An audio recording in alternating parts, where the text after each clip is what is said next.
up, y'all? It's your girl Sakina, and I'm back for another review. This is my review for the Real Housewives of Atlanta. This is season 13, episode 13. It is the wedding episode, and yes, your girl is back from her birthday weekend. I had a wonderful weekend. If y'all didn't see my birthday check-in, then, you know, maybe y'all should go watch it. But nonetheless, yes, I am back. So we're going to get these videos out shortly after this one is uploaded. So with my Married to Medicine review, and maybe today or tomorrow, the weekend shows Bell Collective and Love and Marriage Huntsville will be up. So just be on the lookout for those. But let's get into this review, okay? Now, it opens up with everybody doing their own separate things. We see Cynthia is getting a massage with Noelle. She's worried about the wedding day because there's a hurricane coming. So they have to plan accordingly. Either they're going to have it inside, and if it doesn't rain, then they'll have it outside. We see Portia talking to Lauren, and she's concerned about Dennis coming.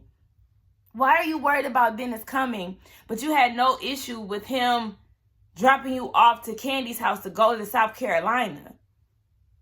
Make it make sense. I'm so tired of her being fake pressed about Dennis. And then we see, but she did say she was going to be the best dressed if he was there. And honey, that dress. Anyway, we see Ralph and Drew, and they're with their kids. And the only thing I want to say about this, why didn't that little boy have a haircut?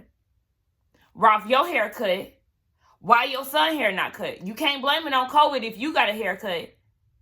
We see Cynthia. She's at Lake Bailey with her family and friends. Everybody is in attendance for the wedding. The wedding is the next day, but everything is going left because of the weather. So they intended to have a rehearsal dinner outside, but they can't do it now, so it's kind of untraditional. They have to do everything at her house. She ordered pizzas. I seen a lot of Sierra Mist and all of this other stuff because, you know, the weather is not allowing them to do what they initially planned. So I felt bad for Cynthia, but it was more so because, you know, when things just don't go the way that you planned, your energy is just gone. Like, you know, she's trying to make the best of the situation, but her wedding just isn't going the way that she planned. And that's the reason why I feel a little bad for her, and just a little bit because of that. But then you have to think about it too, as far as the whole pandemic. You have to be a little bit mindful. I think that's my dad. No, it's not. Anyway, yeah, with the whole pandemic situation, you do have to be mindful of your guests and what could happen on top of the weather and stuff. So I really felt like her and Mike should have waited. Just more so Cynthia, because Mike was willing to push it back and do something small. But anyway, yeah, it is what it is. And then she's in her feelings too, because Wendy Williams is going in on her, saying that she's selfish for having a wedding during these times and all of this. So her energy is just gone. The girls show up, or Eva shows up. Now, normally I'm here for Eva and her faux locks, but I don't like these ones. I don't know if she's really starting her lock journey or not, but like, I was not feeling this look. I see that she, you know, came with something a little better for the wedding, but I wasn't feeling that. She's one of the bridesmaids. And then we see that Kenya and Candy come, and they talk about the whole situation. And like Kenya said, when you have a wedding during these times, you're just gonna have to face the press head on and deal with the judgment of everybody else. Honey, Bolo Court is still in session, okay? Now, they talk about the Bolo situation. Now, my thing is with that, Candy, you seem to have such an issue with Kenya bringing this up, but yet under the same breath, you go and co-sign the shit. Like, what? I don't really understand what Candy's aim is. 1 minute you're upset about it being told, and then the next minute you're help telling, because then she started saying that, yeah, did you see what was happening on the coffee table? And Eva was like, wait, what happened on the coffee table? She said some lips was on some lips. Basically, there was some oral going on, okay? Somebody was getting ate. And apparently, did y'all see in the blogs? I seen a post my best friend had sent me where I don't know if it was like an after show or whatever, or the girl chat thing that they have on Bravo, but it was, I think it was Drew, Shamia, and Portia, but Shamia and Portia was definitely in attendance, and Portia was basically saying that LaToya was down on her, and Shamia got mad Oh, I wish I had my other phone. When Shamia got mad and was like, Portia, what are you talking about? No, she didn't. I said, Shamia got mad because her friend done told her herself. She just keep, the more her and Tanya running their mouths, they telling on each other, and it's just like, or telling on themselves, and it's just like, oh, okay, listen. The producers asked Kenya, why is it such a big deal to find out who was messing with Bolo? And she said because she wants to level the playing field. If it was her, the girls would be doing the same thing. But Candy's whole thing is she didn't want to say what Tanya did because Tanya is in a relationship, so she doesn't want to ruin her relationship. But you should not do things in front of other people that you don't want to get out. If it's a possibility that was going to get out, then you need to gain self-control and be more aware of your surroundings. So I do feel like, hey, if it was Kenya, let's not lie. If it was Kenya, they would have did the same thing. So you can't get mad at her. Like I said, chill. We here for entertainment purposes, but at the same time, this is episode 3 or 4, and Bolo is still in the talk. So let's just kind of dead this shit at this point. We see this niece party going on, hosted by Shamia. Or a night in Nice, which is a night in France or Paris, one of them. Anyway, it's the nieces having a party, basically trying to do a do-over of what was supposed to be of the night with Bolo. And it's, I guess LaToya's supposed to be in attendance, but she's not there. But it's the rest of them. Marlo, Portia, Drew, whose hair is actually laid today. Okay? I applaud you, Drew. Your hair looks very nice here. Shout out to you. And I think Marlo is there. I think that's what I say. I don't know if I mentioned her or not. So, of course, they get into this conversation about the whole wedding and what's going on with the Bolo court situation and how it's playing out in the media. Now, Portia or Shamia has this banner that says, girls just want to have fun. Hashtag no judge or don't judge me or some shit like that. So, on this banner that says girls just want to have fun, Portia just so happened to coincidentally post a picture of her, Shamia, and Drew in the hashtag said, girls just want to have fun. Okay, cool. Like I said, me and my best friend, we say the same things. We think the same things. We have big coincidences all the time. So it's no big deal.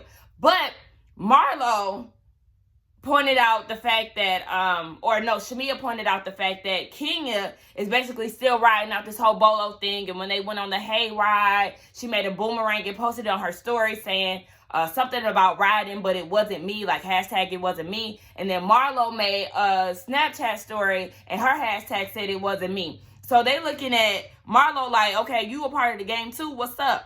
Marlo was saying, well, my 13-year-old nephew who was on social media all day, every day was asking me what was going on. So I had to nip that shit in the bud and, clear my name. So the hashtag was a coincidence, the same way that it was a coincidence that you and Shamia had this, girls just want to have fun hashtag. Me and Kenya just so happen to have the same hashtag. It wasn't me. I still have the girl blocked, so I don't know what Kenya is posting on her story. Now, Marlo could be lying or she could be telling the truth. But, either way, it's not a big deal. And as she's saying all of this, you can see Portia is just like looking around like she's nervous as hell. And I feel like if Portia would have just said that, yes, she slept with him and nipped it in the bud, then it would be no further conversation needed to be had. But whatever, they keep drawing this shit out. And now Portia in her confessional was saying that, she feels like the whole Marlo and Kenya situation is calculated. And that Kenya wanted to have somebody on her team that is gullible. So now you trying to make digs. Like you feel like Kenya is going on this campaign. Who else is she campaigning to go against you? Like I said, if Kenya is campaigning, so are you, Portia. I don't understand why she don't see that. You got Portia on, you got Drew on your side. Y'all was plotting and planning on Kenya in South Carolina. Make it make sense. And now you mad because Kenya is friends with Marlo, as if she can't be friends with anybody else that you cool with. But anyway, yeah, I'm like, okay, so you see how you trying to dog your friend, all of a sudden Marlo is dumb and gullible. But this is supposed to be your friend. I appreciate the fact that Marlo said that Portia is not going to regulate who she's friends with. Because, yeah, what are you talking about? Then she also called Marlo weak. Okay, well, I guess you could say the same for you and Drew and Shamia and Tanya, because those are your little minions if you want to go there. Like, I don't like calling people's friends. I know Shamia and Portia are friends, But yeah, at the same time, like everybody been saying, Shamia, you going hella hard for Portia when she threw you under the bus and made it seem like you and Candy was getting down. She let Phaedra say whatever she wanted about you and didn't defend you not a bit. So, I mean, you can save her all you want to, but just remember, y'all wasn't even beefed out. And she was just letting Portia, somebody that she just met recently, dog you out and just make it seem like you just out here loosing the cooch. So, okay. And then Tanya, she just this week. And she can't lie. Shit. I don't want to talk about that. But anyway, like I said, Portia, this is how you describing your friends, okay? LaToya get there and they have this game. So they start playing Django with some questions. First question is, if you could smash anybody in the room, who would it be? They had Marlo run laps, topless. And I'm like, okay, y'all literally trying to do this whole night over. Like, pressed? Then they get into the conversation about the press. B. Scott posted about the story. And remember, Kenya did say that if it was B. Scott or TMZ, then yeah, she may have told a bit of it. But it could also be B. Scott, jumping on the wave of the other blogs too. Who knows? Nonetheless, LaToya started asking Portia about what was going on that night, and Bolo issuing a statement saying that he smashed her. She was like, no, he didn't. That, we all seen his thing. Of course, Bolo is not going to tell who he slept with. Let's just be honest. He gonna keep it professional, and he not gonna spill his tea. So I don't expect him to come out and be like, yeah, me, Tanya, and Portia smashed. So, yeah, Toya, all these damn names. Toya was like, okay, well, all the signs are pointing towards you and Tanya. So, of course, Portia gets on the defense, and so does Drew, and everybody's in their feelings at this point. They feeling like, LaToya may be an informant. Like, are you working with Kenya? Why are you coming in here asking these weird questions? And Toya, they was like she was on her campaign because she said it wasn't me too. But I mean, y'all just care too much. Portia, you single, so it don't matter. Yeah, you could be trying to protect Tanya, but Tanya then fled the scene and went out the country to Canada, so it don't even matter. Like, oh my gosh, I'm so tired of talking about this damn Bolo situation. It's beyond me. Now, Toya's saying she don't really care about it, so Drew chimes in and was like, but you do care because in South Carolina, at the table, you said that I was being inappropriate with the stripper. You were, and you were the one who was also saying that Toya doesn't value marriage or whatever the case may be because she's separated and she's going on dates and whatever she want to do, but you feel like it's okay to get on the coffee table and clap your ass for the stripper and let him do whatever else that he was doing to you. So then Drew gets real offended. She's getting real loud, and she says that Toya, that's why her husband is canceling her. So Toya was like, okay, and that's why your marriage is struggling. So then Drew goes and says, oh no, my marriage is perfect. My hairline is perfect, but your wig applications are very questionable. Okay. Then she says she has perfect children. And then she goes and says, and I quote, don't ever say my name in regards to things that you don't know for a fact. I said, not Miss, let's talk about facts. But yeah, you want to keep talking about Kenya's marriage and which you have no idea about. Oh, and then gets offended when people talk about your marriage. And then you go and lie to the people and say that your marriage is perfect. And then go further into the lie and said that your husband loved the fact that you was making your ass clap for Bolo. Girl. When you told Ralph about making your ass clap for Bolo, he was planning his next trip to Tampa, bitch, okay? You seen it in his eyes. He was just processing all of this and was like, okay. Okay.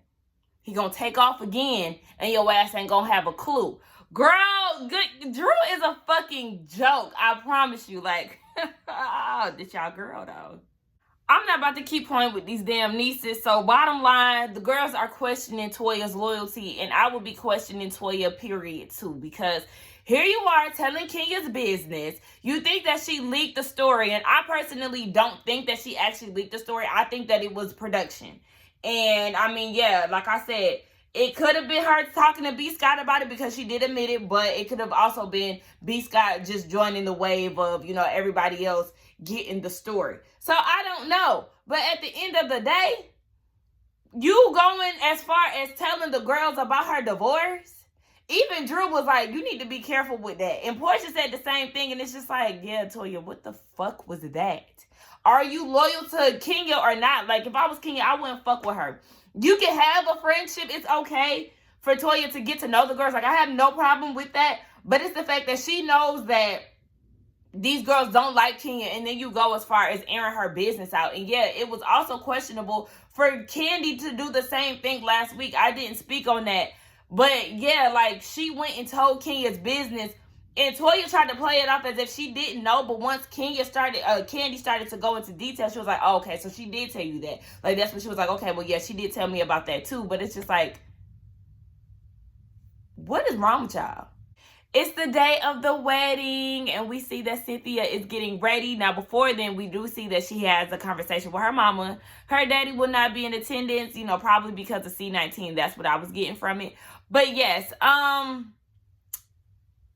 Drew's voice is gone. And I said, see, that's because you was too busy trying to cuss out LaToya, because she was talking about your marriage, your unperfect marriage. Now, if you would have just chilled, no pun intended, then you could have sung at the wedding. But anyway, nonetheless, you know, Cynthia just asked that on the, you know, shit going wrong list. But we see everybody getting ready for it. And I did not like Cynthia's hair. I don't know what that was. It was giving me Nene. Remember Nene had that wig that just went all the way back? That's what it was giving me, and I was not here for it. I was like, why didn't she just do a swoop? Like, had she just did a swoop? And like, because like, I don't have a problem with like pull back hair at a wedding, but I just didn't like the way that she did it. And then, I mean, her little veil did a swoop, but I didn't like it. Like, because that was swooping and then her hair was going back. Like, it was just not a good look. I was not a big fan of her dress. I don't know. I just wasn't here for it. But I did get, you know, in my feels, just hearing her talk about Mike and just seeing everybody get prepared for the wedding. Y'all, I love weddings, even though I have not been to a lot of them. I have not. But yes, I love weddings. It just makes you feel good. And then it's just, I love it. My damn lash is coming off because your girl had done teared up. Mike was crying. You know, I love to see a man express the love that he has for his Beyonce wife, girlfriend, the lady in his life. Like, shed a tear for me, okay? We had this conversation not too long ago, me and my best friends. And one of them, she's an Aquarius. She was like, I don't understand why men be crying when they propose. When you propose to me and when you see me walking down that aisle, baby, I need you to be crying, okay? I feel like it's him really expressing himself. She was talking about this weird to her. I said, don't bring that Aquarius energy around here, okay? Me and my other best friend, she's a Sagittarius. We understood, okay? Like, you better cry for me, okay? The hell you thought? But I really didn't like that Mike had this shimmery blazer on. Like, I didn't like that. But nonetheless, they looked really nice. Well, not look really nice, but you know, the wedding looked really nice. Dennis was there and he wore burgundy and the dress code was black. I ain't like that. He would have been kicked out. Don't come to my wedding or to my event out of dress code or you will be seeing the exit. I did not like that. But anyway, what else happened? Oh, we see that Eva, we can hear her mic'd up and she's talking to one of the guests and Bolo gets brought up. And we hear that, you know, they seen Bolo's peen and that's what made everybody get like, I'm like, oh my gosh. The last scene we see is Portia with Jermaine Dupri's little brother.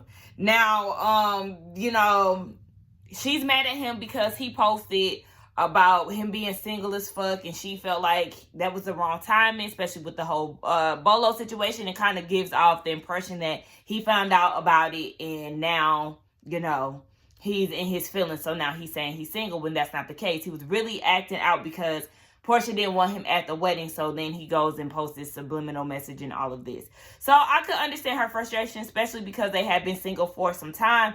But, you know, I even said that I wasn't going to talk about them because they give me Robin and Juan tease. It's just the fact that Dennis gives her a little bit more energy. Juan pretty much pays Robin dust for the most part. But anyway, yeah, Dennis is confused as to why they broke up and all of this. Dude, you cheated on her twice. Like, I'm going to need you to understand that that's the main reason why she acts the way that she acts, because you've broken that trust, okay? At the end of the day, Portia is not my favorite person, but I don't hate her, like I said. So at the end of the day, I do want Portia to be happy and to be in a healthy relationship with a man that values her and all of that, but I also need her to not ignore the red flags. We all have a tendency to do shit like that. I know I've done it in the past too. There was like flags waving when it came down to him. Even Candy tried to warn her, a nigga that got 20 different girls on his body. Baby, no, that's a problem, because to me, you fall in love too easy, and I'm not that special because you got too many girls out here on your list. Literally, you got bodies on you. So, No. And then, yeah, you went and messed around on her twice while she was pregnant, doing all this extra. You didn't want to come. Well, honestly, I don't blame him for not wanting to move out to Duluth, because, baby, that damn traffic, Atlanta traffic is hell. And she works in the city and all that commuting and all of that. Like, yeah, I would have wanted to find, girl, you could have moved to Cobb County. Like, I don't understand why you wanted to be all the way out there. But nonetheless, I understand why they both had differences and why they were clashing. But they just can't get right. So, be done. Find somebody or take some time out for yourself. Continue therapy. And, you know, the man of your dreams will come. But you got to get rid of that baggage, because at the end of the day, he just wasn't the one for you. And y'all moved too quick. You had a baby with a man that you barely even knew, sis. So, that's the end of that. That was the end of the episode, y'all. Y'all let me know what y'all thought about it. Let's get down in the comments to talk. Don't forget to like, comment, and subscribe to my channel. And I will see y'all in the next one. Bye.